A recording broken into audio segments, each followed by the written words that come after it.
विषारी दारूने घेतला तिसरा बळी. मारेगावातील दारू प्रेमींनो जागे व्हा, अन्यथा उरेल फक्त स्मशान.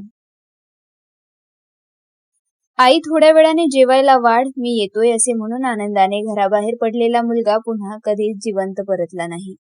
ज्या मुलाच्या लग्नाचे स्वप्न पाहत त्या वृद्ध आईने आयुष्यभर कष्टाचे दगड उचलले, आज त्याच मुलाच्या चितेला ती आई स्वतः हाताने अग्नी देत आहे.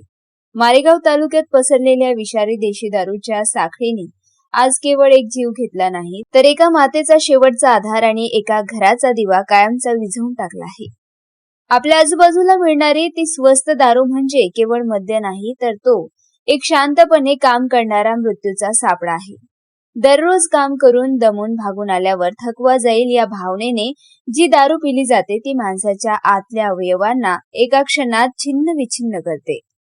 विक्रांत गेडा हे केवळ एक नाव नाही, तर ती एक अशी केस स्टडी आहे जी आपल्या सर्वांच्या डोळ्यात अंजन घालते. जेव्हा एखादी व्यक्ती या विषारी दारूच्या आहारी जाते तेव्हा ती स्वतः सोबत आपल्या संपूर्ण कुटुंबाला मृत्यूच्या खाईत लोटत असते.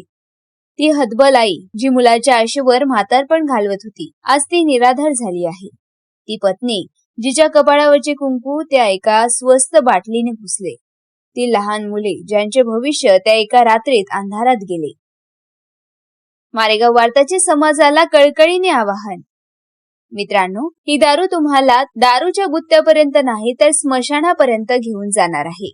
डोळ्यांची दृष्टी धुसर होणे, मेंदूवर परिणाम होणे, हृदय बंद पडणे हे तर शेवटचे टप्पे आहे. पण त्याआधी जो मानसिक आणि आर्थिक छळ कुटुंबाला सहन करावा लागतो तो नरक यातनापेक्षा कमी नाही. तुमच्या कुटुंबाला तुमची गरज आहे, तुमच्या दुकानातील बाटलीची नाही. आजच शपथ घ्या, मी माझ्या कुटुंबासाठी जगेन, या विषाला स्पर्शही करणार नाही.